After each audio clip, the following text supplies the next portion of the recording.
Hello दोस्तों, welcome to once again in my YouTube channel physics lecture. Physics lecture के channel में आपका फिर से स्वागत है। तो मैंने आपको कक्षा 10 के भौतिक विज्ञान का प्रकाश के परावर्तन रिफ्लेक्शन ऑफ लाइट के बारे में मैंने बता दिया था। वो क्या होता है कि कब कहाँ मतलब कैसे लगता है, प्रकाश का परावर्तन क्या होता है। तो आज हम उन्हीं के प्रकाश के परावर्तन के नियम से ही हम जानेंगे हमारा प्रतिबिंब कैसे बनता है किसी भी दर्पण में। तो आज हम दर्पण के बारे में पढ़ेंगे, क्या क्या होता है, कितने प्रकार के दर्पण होते हैं, हमें किन किन दर्पण का पढ़ना है। ठीक है। तो उसका जो बेसिक कि जो भी छोटे छोटे टर्म है उसे मैं आपको पहले मैं समझा दूंगा, उसके बाद फिर मैं यहाँ पे राइट कर दूंगा, आप उसे नोट कर सकते हैं। ठीक है। तो चलिए अब स्टार्ट करते हैं। तो सबसे पहले हमारा क्या होता है, दर्पण। तो दर्पण होता क्या है, तो दर्पण हमारा क्या होता है, एक हमारा गोला होता है कांच का। एक गोला लिए रहते हैं हमारा, जैसे ये मान लो हमारे कांच का एक गोला है, स्फीयर स्फीयर है। ठीक है। ठीक है। एक हमारे ये कांच का गोला होता है, तो गोलों के हम इस गोले को हम क्या करते हैं कि इसी को इसके किसी भी भाग को हम थोड़ा सा अगर ये हम भाग ले लें, इतने भाग को हम काट कर अलग कर दें। काट के अलग करने के बाद बेसिक तौर पे दर्पण वही होता है जिसमें हमें एक भाग हमारा पॉलिश हो, एक भाग हमारा रिफ्लेक्ट करे, परावर्तित करे, ताकि हम उस पर प्रकाश डालें तो रिफ्लेक्ट हो। ठीक है। तो गोले कोई भी एक भाग हो कांच का, उसका एक भाग पॉलिश कर देते हैं हम। ठीक है। तो ये कुछ हमने पॉलिश कर दिया, तो इसे हम दर्पण कहते हैं। तो दर्पण क्या होता है, कांच का एक किसी एक भाग होता है जिसका एक भाग पॉलिश होता है, दूसरा एक परावर्तक पृष्ठ होता है। तो परावर्तक पृष्ठ ये हो गया हमारा। ठीक है। तो अब ये हम बताएंगे, तो वास्तव में तो हमारा ये जो दर्पण होता है ना, गोली दर्पण, वो किसी गोले का ही भाग होता है। ठीक है। तो ये हमारा गोले का भाग हो गया, तो हमने ले लिया, तो ये हमारा दर्पण हो गया। इसमें कई सारी चीजें होती है, छोटी छोटी चीजें, मैं उसे आपको मैं केवल समझा दे रहा हूँ, आगे मैं इसे लेक्चर में बता दूँ। ये गोला तो था ही, गोला था, तो गोले का एक सेंटर होता है यहाँ पर बीच में।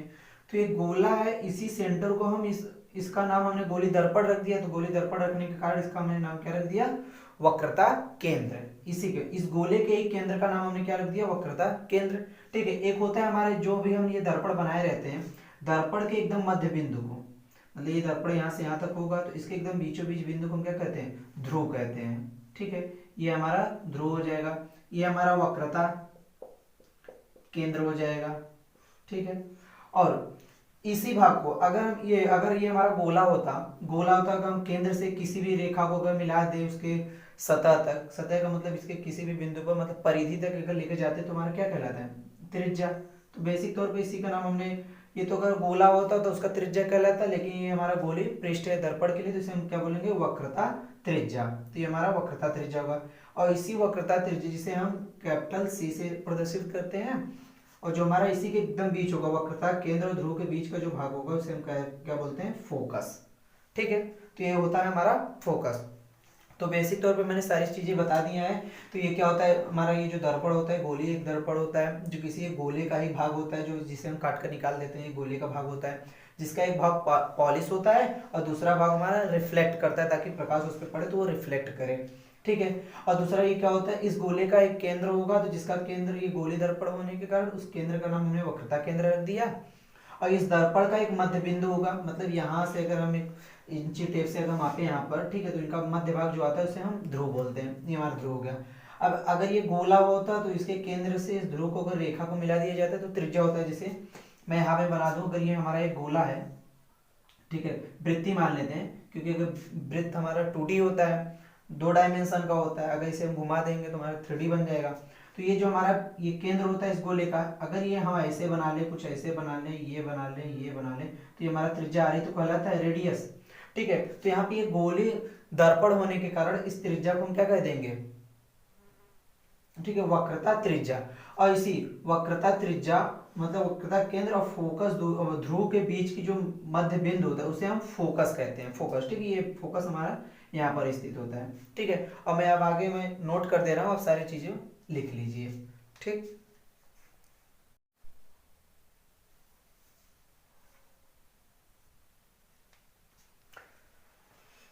ठीक है। तो मैंने यहाँ पे राइट कर दिया है कि गोली दर्पण क्या है। यहाँ पे मैंने एक शॉर्टकट तरीके में लिखा है, क्योंकि ये बेसिक से बातें हैं, ये आपको पता ही होगा। ठीक है, मैंने क्या लिखा है, ये एक खोखले गोले का भाग होता है जिसका एक भाग पॉलिश होता है, दूसरा परावर्तक पृष्ठ होता है, जो मैंने पहले ही आपको बता दिया। यहाँ पे वक्रता केंद्र में लिखा है गोली दर्पण जिस खोखले गोले का भाग होता है उसके केंद्र को ही वक्रता केंद्र कहते हैं, जिसे कैपिटल सी से प्रदर्शित करते हैं। ठीक है, आगे मैंने लिखा वक्रता त्रिज्या। अब यही बात दोबारा लिखना है, गोली दर्पण जिस खोखले गोले का भाग होता है उसके वक्रता उसके त्रिज्या को ही वक्रता त्रिज्या कहा जाता है, इसे कैपिटल आर से प्रदर्शित करते हैं। फोकस बिंदु, फोकस बिंदु हमारा क्या होता है, जो हमारा ये गोला होता है इसका हम एक भाग लिए रहते हैं। ठीक है, तो ये हमारा मिरर इतना भाग लिए रहते हैं, ये इसके बीच जो हमारा मध्य बिंदु थे वक्रता त्रिज्या के मध्य बिंदु को ये हम क्या कहते हैं, फोकस बिंदु कहते हैं। ठीक है, तो हमने लिख दिया है कि वक्रता त्रिज्या के मध्य बिंदु को ही फोकस बिंदु कहते हैं। ठीक है, तो अब ये तो हमारा हो गया, नोट कर लिए। अब मैं आपको बताने वाला हूँ कि हम तीन तरह के मिरर को पढ़ेंगे, तीन तरह के दर्पण को पढ़ेंगे, एक समतल दर्पण, एक उत्तल दर्पण, एक अवतल दर्पण। ठीक है, तो दर्पण को जानने से पहले तो अब इसमें दर्पण का प्रयोग हम क्यों करते हैं, प्रतिबिंब बनाने के लिए। तो उससे पहले हम जान जाते हैं कि प्रतिबिंब क्या होता है। ठीक है, तो प्रतिबिंब का बनना, तो मैं बता दूं आपको प्रतिबिंब क्या होता है। प्रतिबिंब हम तभी बना सकते हैं कि जब कम से कम उसके लिए कम से कम दो प्रकाश एक दूसरे को क्या करें, प्रतिच्छेदित करें। ठीक है, प्रतिच्छेदित करें, और जहां प्रतिच्छेदित करते हैं वहीं पे हमारा दर्पण मतलब प्रतिबिंब बनेगा ही। ठीक है, तो प्रतिबिंब बनने के लिए कितने शर्तें हैं, प्रतिबिंब तभी बन सकता है जब कम से कम दो प्रकाश की किरणें एक दूसरे को प्रतिच्छेदित करें, तब हमारा प्रतिबिंब बनेगा। ठीक, और हमारा दो तरह के प्रतिबिंब बनेंगे तब, एक वास्तविक बनेगा जिसे हम मानते हैं कि हाँ ये एक्चुअल में चीजें बन रहे हैं, जैसे अब ये मेरा शरीर है तो ये वास्तव में शरीर है, वैसा नहीं है आप कैमरे में से देखोगे तो मैं आपके लिए आभासी दिख रहा हूँ, मैं रहूंगा नहीं। ठीक है, यहाँ अगर देखोगे तो मैं हूँ, तो मैं वास्तव में हूँ तो ये मेरे लिए, लेकिन आप कैमरे में मुझे देख रहे हैं तो इसका मतलब क्या, मैं आपके लिए आभासी हूँ। ठीक है, तो हो गया, एक आभासी प्रतिबिंब बनेगा, एक हमारा वास्तविक प्रतिबिंब बनेगा। तो उसके लिए हम जान लेते हैं कि वास्तविक प्रतिबिंब क्या होता है, आभासी प्रतिबिंब क्या होता है, उसको मैं आपको समतल दर्पण बना के बता रहा हूँ। ठीक है, तो मैंने यहाँ नोट कर दिया है कि प्रतिबिंब, ठीक है, मैंने यहाँ लिख दिया कि प्रतिबिंब ये वहां बनता है, मतलब प्रतिबिंब वहां बनता है जहां कम से कम दो परावर्तित किरणें प्रतिच्छेदित होती या प्रतीत होती हैं। कम से कम दो प्रकाश की किरणें, यहाँ प्रकाश लिखना चाहिए था। ठीक है, कम से कम दो प्रकाश की किरणें, प्रकाश की किरणें प्रतिच्छेदित होती या प्रतिच्छेदित होती हैं या प्रतीत होती हैं। ठीक है, तो ये मैंने लिख दिया। और मैंने लिख दिया कि वास्तविक प्रतिबिंब, वास्तविक प्रतिबिंब ये तब बनता है जब प्रकाश की किरणें वास्तव में प्रतीत मतलब प्रतिच्छेदित होती हैं, वास्तव में मतलब को दिखता रहेगा, जैसा इसे पर्दे पर प्राप्त कर सकते हैं। दूसरा, वास्तविक प्रतिबिंब उल्टा बनती है। यहाँ मैंने लिख दिया है आभासी प्रतिबिंब, यह तब बनता है यह तब बनता है जब प्रकाश की किरण प्रतिच्छेदित होती हुई प्रतीत होती है, होंगी नहीं, प्रतीत होंगी। इसे पर्दे पर नहीं लिया जा सकता, यह प्रतिबिंब सीधा बनता है। ठीक है, तो ये मैंने लिख दिया है। अब मैं आपको समझाता हूँ कि इसका इन सभी का मतलब क्या है, किसी पर्दे पर लिया जा सकता है, नहीं लिया जा सकता है। ठीक है, वास्तविक आभासी क्या होता है। ठीक, तो लिख लीजिए आप लोग।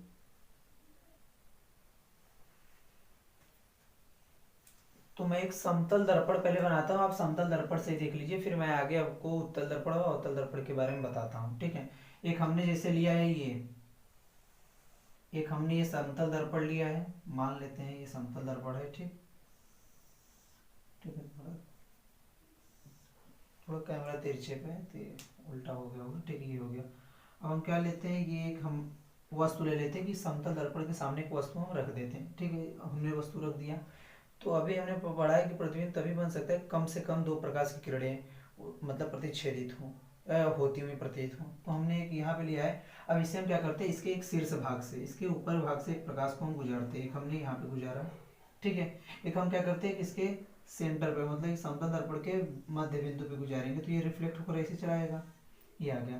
तो ये जैसे इससे जाएगा, अब हम टॉर्च जलाएं, अगर हम आईने में अगर एकदम सीधा टॉर्च जलाएंगे तो सीधा लड़ेगा, वापस आ जाएगा, और थोड़ा सा तिरछे डालेंगे तो ऐसे जाकर वो थोड़ा ऐसे तिरछे पे चला जाएगा। तो एक हमने सीधा डाल दिया, जो डालने के बाद ये लौट कर वापस ऐसे आ जाता है। एक हमने ये तिरछे पे डाला है और ये ऐसे लौट कर चला गया। यहाँ तो ये हमें पता चल रहा है कि प्रकाश के परावर्तन के नियम से तो ये हमारा नॉर्मल खींचा जाएगा, ये 90 अंश का हो गया। ये आपतन आई कोण, ये हमारा परावर्तन कोण हो जाएगा, ये हमारा आपतन कोण हो जाएगा। ठीक है, अब देखो हमने कहा क्या है कि प्रकाश या तो उसकी कम से कम दो रेखाएं एक दूसरे को प्रतिच्छेदित करती हुई प्रतीत हो या फिर वास्तव मिले। अब वास्तव में तो मिल नहीं सकती। एक हमने यहाँ से मारा, प्रकाश डाला तो ये यहाँ चली गई, और एक ये वाला ऐसे चली जाएगी। अब ये ऐसे चली गई, ऐसे चली, कभी आपस में एक दूसरे से मिलेंगी नहीं, तो नहीं मिलेंगी, तो अब प्रतिबिंब कैसे बने? लेकिन वास्तव में समतल दर्पण में हमारा प्रतिबिंब बनता है, हम शीशा में देखते हैं तो हमारा प्रतिबिंब बनता है। तो देखो बनेगा, क्यों नहीं बनेगा? देखो यहाँ पे बनेगा, इसलिए बनेगा क्योंकि ये जो हमारा प्रकाश है ना, हमें लगेगा कि ये कुछ, देखो ये वाला प्रकाश हमारा कुछ ये यहाँ से ऐसे आते हुए प्रतीत हुआ है, और ये वाला हमें लगा कि कुछ ये हमारा ऐसे यहाँ से, हमें ये लग रहा है कि जो टॉर्च हम जलाए, हमें से लग रहा है कि उस तरफ से, शीशे के उस तरफ से कोई प्रकाश डाल रहा है, तो ये हमें ऐसे दिखेगा, और ऐसे लगेगा कुछ तिरछे पे कोई डाला है, तो ये वाला हमें कुछ ऐसे लगेगा कि ये यहाँ से निकला है। अब देखो ये हमें पीछे की दिशा में कुछ मिलती हुई प्रतीत हो रही है कि नहीं, कि ये प्रकाश किरणें हाँ वहीं मिलेंगे। अब तो बस वही बात है कि ये मिलती हुई प्रतीत हो गई पीछे की दिशा। क्या वास्तव में पीछे मिल रही है? पीछे तो हम देखते हैं कि कुछ नहीं होता, अगर हम अपने हाथ से डाल के इसे देखें तो कुछ दिखेगा नहीं। समतल दर्पण में अगर हम शीशे में देख रहे हैं तो पीछे से हाथ डालेंगे तो कुछ नहीं दिखेगा, वास्तव में कांच के अंदर मिलती रहती है ये दोनों। ठीक है, तो ये हो गया हमारा पहला मतलब हमारे ये डिफाइंड हो गया कि आती हुई तभी आभासी प्रतिबिंब तभी बनेगी जब यह मिलती हुई प्रतीत हो, मैंने आभासी में बताया। और वास्तविक में क्या हुआ? वास्तव में मिलती रहे, ये वास्तव में मिल नहीं रहा है। दूसरी बात, इसे हम पर्दे पर भी नहीं ले सकते, क्योंकि अगर हम पर्दा उठा के लेकर जाए ऐसे, तो हमें कांच के मतलब कि शीशे के पीछे अगर लेके जाए तो वहाँ कुछ है ही नहीं, तो हम पर्दे कहाँ ले पाएंगे, तो वो हमारा वास्तविक प्रतिबिंब नहीं बनेगा। ठीक है, तो ये हो गया। अब देखो इसे हम पर्दे नहीं ले पाए, आभासी प्रतिबिंब के लिए सीधा हो गया। और दूसरी बात, आभासी प्रतिबिंब में मैंने ये भी लिखा था लास्ट वाला कंडीशन कि इसमें आभासी में क्या होता है, हमेशा सीधा प्रतिबिंब बनता है। देखो ये हो गया, ये ऐसे, तो ये ऑब्जेक्ट भी एक हमने ऐसे देखेगा। अब आप भी देखते हैं कि शीशे में अपना चेहरा देखते हैं तो जैसे आप हैं वैसे ही आपका भी चेहरा खड़े होते हैं। अब ऐसा नहीं कि आप उल्टा देखते हैं कि आपका सिर की जगह आपका पैर दिख रहा है, पैर की जगह आपका सिर दिख रहा है। ठीक है, तो नहीं। तो ये हमारा हो गया समतल दर्पण। तो हमने एक समतल बना लिया। तो समतल दर्पण में देखो चार चीजें हमें ध्यान देनी है। क्या क्या? चार चीजें हमारा ये है। पहला पहला तो ये हमारा कैसा प्रतिबिंब है? आभासी है। आभासी है क्योंकि हमें मिलती हुई प्रतीत हो रही है। दूसरा हमारा कैसा है? दूसरा हमारा सीधा है। और तीसरी बात ये है कि हमारा वस्तु के बराबर प्रतिबिंब बन रहा है। तो ठीक है, सेम साइज का, समान आकार का। ठीक है, समान आकार का। तीसरा हमारा क्या है कि जितने दर्पण से जितने दूरी पे है उतने ही दूरी पे बन रहा है। ठीक है, दर्पण से उतनी ही दूरी पर। ठीक है, चार चीजें हमें ध्यान देनी है। ठीक है, कोई भी प्रतिबिंब, चाहे अवतल दर्पण हो चाहे उत्तल दर्पण हो, प्रतिबिंब कैसा बन रहा है, वास्तविक बन रहा है कि आभासी बन रहा है, तो वो हम लिखेंगे। दूसरा प्रतिबिंब उल्टा बन रहा है कि सीधा बन रहा है, वो लिखेंगे। तीसरा हमारा प्रतिबिंब क्या मतलब वस्तु जो बन रहा है बड़ा बन रहा है कि छोटा बन रहा है हमारा प्रतिबिंब, तो वो लिखेंगे। चौथा ये लिखना है कि वो प्रतिबिंब बन कहाँ रहा है। ठीक है, हमसे ज्यादा दूर पे बन रहा है कि हमें ज्यादा दूर पे महसूस हो रहा है, तो यहाँ पे तो ये पूरी काल्पनिक बातें होंगी। ठीक है, तो ये हमारा समतल हो गया। अब मैं आपको बताऊंगा कि पहले तो अब हम जानेंगे कि प्रतिबिंब बनने के नियम क्या क्या हैं। ठीक है, प्रतिबिंब बनने के, ये तो मैंने आपको समझा दिया प्रकाश कहाँ से डाला, क्योंकि इसके लिए दो ही चीज की आवश्यकता थी। ये तो आपको समझ में आता, लड़े को वापस चला जाएगा। ये हमने डाला प्रकाश के परावर्तन के नियम से।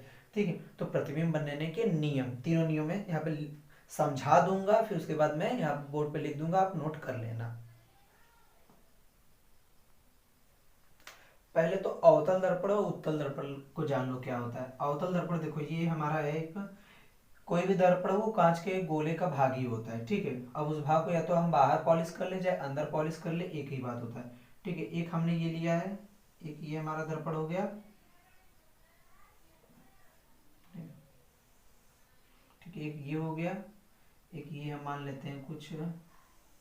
ठीक है, ये हो गया, ये हो गया। अब ये हमारा कोई ना कोई गोला था।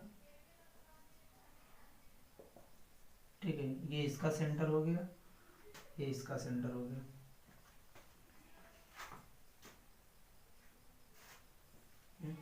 ठीक, तो हम क्या करते हैं, एक इसके इस वाले भाग को पॉलिश कर देते हैं, ऊपर वाले भाग को। एक हम इसके देखो, एक सेंटर से बाहर वाले भाग को पॉलिश किया है, एक सेंटर के तरफ वाले भाग को हमने पॉलिश कर दिया है, दोनों अलग चीज हैं। ठीक है, तो ये हो गया हमारा। अगर इसे हम कुछ बना लें, ठीक, तो ये हो गया हमारा। तो हमें अवतल दर्पण में क्या पता चलेगा? अवतल दर्पण हम उसे कहते हैं जिसका जिसका बीच का भाग ना दबा हुआ हो, अवतल दर्पण में जिसका बीच का भाग दबा रहता है और किनारे का भाग ना थोड़ा ऐसे फैला रहेगा, किनारे का भाग फैला हुआ हो, अवतल दर्पण हो, ठीक है। और दूसरी तरफ ये भी हम कर सकते हैं जिसका परावर्तक पृष्ठ, और देखो ये परावर्तक पृष्ठ है क्योंकि यही परावर्तित करेगा। यहाँ तो हमने पॉलिश कर दिया, यहाँ से टॉर्च जलाएंगे ना तो ये अवशोषित कर लेगा, ठीक है। यहाँ जलाएंगे तो ये रिफ्लेक्ट करेगा। तो जिसका परावर्तक पृष्ठ केंद्र की तरफ हो उसे हम अवतल दर्पण कहते हैं, और जिसका परावर्तक पृष्ठ केंद्र की बाहर की तरफ हो, केंद्र से देखो ये बाहर की तरफ है, उसे हम उत्तल दर्पण कहते हैं। या फिर ये भी कह सकते हैं, ठीक है, जिसका अवतल दर्पण में जिसके बीच वाला भाग दबा हुआ हो, किनारे का भाग उभरा हुआ, मतलब कि उभरा हुआ दिखे, अवतल दर्पण। उत्तल दर्पण में जिसका बीच का भाग थोड़ा मोटा दिखे, किनारे भाग चपटा दिखे, पतला दिखे, तो उसे हम उत्तल दर्पण कहते हैं। दूसरा ये भी है, हम कह सकते हैं जिसका परावर्तक पृष्ठ केंद्र की तरफ हो उसे अवतल दर्पण कहेंगे, जिसका परावर्तक पृष्ठ केंद्र की बाहर की तरफ हो उसे हम क्या कहेंगे, उत्तल दर्पण कहेंगे, ठीक है। तो अब मैं आशा करता हूँ कि आप लोगों को ये अवतल दर्पण उत्तल दर्पण एकदम क्लियर हो गया होगा, ठीक है। तो आगे चलते हैं। तो पहले मैं उत्तल दर्पण के लिए समझा देता हूँ, फिर मैं अवतल दर्पण के लिए समझाता हूँ प्रतिबिंब बनने के कंडीशन क्या क्या है। तो समझा दूं, पहले पहले समझा दूं, फिर उसके बाद मैं लिख देता हूं, आप लोग लिख लेना। तो पहला क्या है, ये हमारा बना, ठीक है। अब देख लो ये अगर ऐसे है ना तो कुछ हमारा गोला ऐसे बनेगा, ही गोला बनेगा और केंद्र हमारा इसी तरफ होगा। बस परावर्तक पृष्ठ, अगर परावर्तक पृष्ठ केंद्र की तरफ हो तो हमारा अवतल दर्पण होगा। ध्यान से सुनना, परावर्तक पृष्ठ जहां हम टॉर्च लाएंगे तो केंद्र की तरफ हो तो हमारा अवतल दर्पण ही होगा, ठीक है। ये हो गया। तो इसमें सबसे पहला कंडीशन ये आता है, अब इसे तो पता है ना कि इसे केंद्र कहते हैं, इसके ये इसे ध्रुव बोलते हैं, ये हमारा फोकस दूरी हो गया, एफ हो गया, ठीक है। ये हमारा फोकस दूरी, ये हमारा केंद्र हो गया, और इसी रेखा को हम मुख्य अक्ष भी कहते हैं। जो हमारे वृत्त में व्यास होगा, ठीक है, उसे हम मुख्य अक्ष कहते हैं। तो हमारा पहला ये काम हुआ, अगर हम मुख्य अक्ष के समांतर, मुख्य अक्ष के समांतर प्रकाश को डालें, तो मुख्य अक्ष के समांतर मतलब ये सारी रेखा ये समांतर हो गई, ये समांतर में, तो ये कंडीशन है कि ये जो मुख्य अक्ष के अगर समांतर डालेंगे, चाहे वो अवतल हो चाहे उत्तल हो, दोनों के लिए वो हमारा फोकस पे जाकर मिलेगा। ये हमारे सारे प्रकाश कहाँ जाके मिलेंगी, फोकस पे। बस होने चाहिए क्या, ठीक है। ये अगर हम ऐसे डालेंगे मुख्य अक्ष के समांतर, अगर इस रेखा के अगर हम समांतर प्रकाश को डालेंगे तो वो हमारा कहाँ जाके मिलेगा, फोकस पे। तो आप क्या लिखेंगे, जब हम प्रकाश की किरणों को मुख्य अक्ष के समांतर दर्पण पे डालते हैं तो परावर्तित होकर, अब देखो परावर्तित है तो हो रही है, परावर्तित होकर वो मुख्य फोकस पे जाके मिल जाती है। मुख्य फोकस कहिए चाहे फोकस कहिए, दोनों। फिर से, जब हम प्रकाश की किरणों को मुख्य अक्ष के समांतर डालते हैं तो दर्पण से परावर्तित होकर मुख्य फोकस पे जाके मिल जाती हैं। दूसरा कंडीशन, दूसरा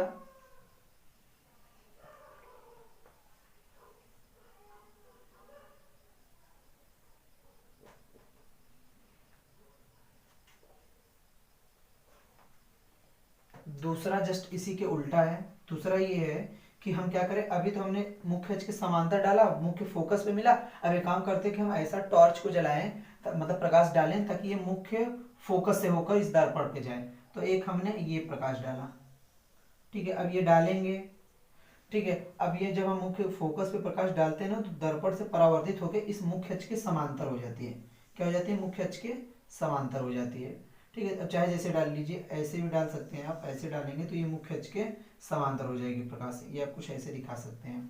तो ठीक है। दूसरा नियम क्या है, जब हम प्रकाश को मुख्य फोकस से डालते हैं तो दर्पण से परावर्तित होके मुख्य अक्ष के समांतर हो जाती है। तीसरा नियम, दूसरा नियम ये हो गया हमारा। तीसरा नियम ये है हमारा,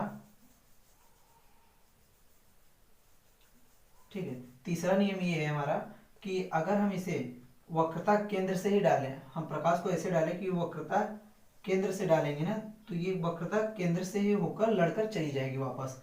अब आप ये सोच लीजिए, ये अगर हमारा सर्कल हुआ, ये हमारा व्यास हो जाएगा, ठीक है। कोई भी अगर ये हम इसे केंद्र से होकर अगर डालेंगे तो ये हमारे लिए क्या हो जाएगा, व्यास ही हो जाएगा, व्यास होगा। अब कोई यहाँ से टॉर्च जलाएगा तो ये तो लड़कर वापस इसी पे आएगा ना, क्योंकि ये दोनों तो सीधी रेखा एकदम हो जाएंगी। अब जीवा तो है नहीं, कि यहाँ से ऐसे डालो तो ये लड़का कुछ ऐसे चली जाए, ठीक है। तो ये हम इसी यहाँ से डालेंगे तो यही जाएगी, वैसे ही हमारा वक्रता केंद्र पर डालेंगे प्रकाश तो वक्रता केंद्र से होकर गुजर जाता है। ये हमारा कंडीशन, ये हमारा फैक्ट है, रियल है, ठीक है। तो ये हमें मानना पड़ेगा। ये तीसरा हो गया हमारा। चौथा हमारा ये है, हम क्या करते हैं, ध्रुव पे प्रकाश को डालते हैं, ध्रुव पे यहाँ पर। तो ये अगर हम प्रकाश को यहाँ पे ध्रुव पे डालेंगे ना तो ये कुछ ऐसे चला जाएगा। ऐसे चले जाने का मतलब ये जितना हमारा आपतन कोण बनाएगा आई, उतना हमारा परावर्तन कोण आर हो जाएगा। ये चौथा नियम हो जाएगा, ठीक है। तो आप पहला क्या लिखेंगे कि चाहे उत्तल हो चाहे अवतल हो, अवतल और अवतल में क्या होता है, उत्तल में होगा हमारा आभासी, अवतल में होगा वास्तविक। क्या होता है पहला नियम, पहला में ये लिखना है। अगर इसे लिखने को आ गया कि प्रतिबिंब बनने के शर्त क्या क्या हैं, तो पहला ये होगा कि जब हम प्रकाश को मुख्य अक्ष के समांतर डालते हैं तो वो फोकस से होकर गुजर जाती है। दूसरा, जब हम फोकस पे प्रकाश डालते हैं तो वो मुख्य अक्ष के समांतर हो जाती है। तीसरा, जब हम वक्रता केंद्र पे प्रकाश डालते हैं तो वो वक्रता केंद्र से होकर चली जाती है। अब आपको सिस्टमेटिक रूप से लिखना है। कैसे लिखना है मैं एक लिख दे रहा हूँ, बाकी सब आप लिख लीजिएगा, ठीक है। तो यहाँ मैंने नोट कर दिया है, जब प्रकाश की किरणें मुख्य अक्ष के समांतर जाती हैं तो दर्पण से परावर्तित होकर मुख्य अक्ष पर जाकर मिल जाती हैं, फिर मिलती हुई प्रतीत होती हैं। दोनों कंडीशन वही होगा। जब प्रकाश की किरणें मुख्य फोकस से होकर जाती हैं तो दर्पण से परावर्तित होकर मुख्य अक्ष के समांतर हो जाती हैं। तीसरा, प्रकाश की किरणें वक्रता केंद्र से होकर जाती हैं तो दर्पण से परावर्तित होकर वापस वक्रता केंद्र से ही गुजर जाती हैं, ठीक है।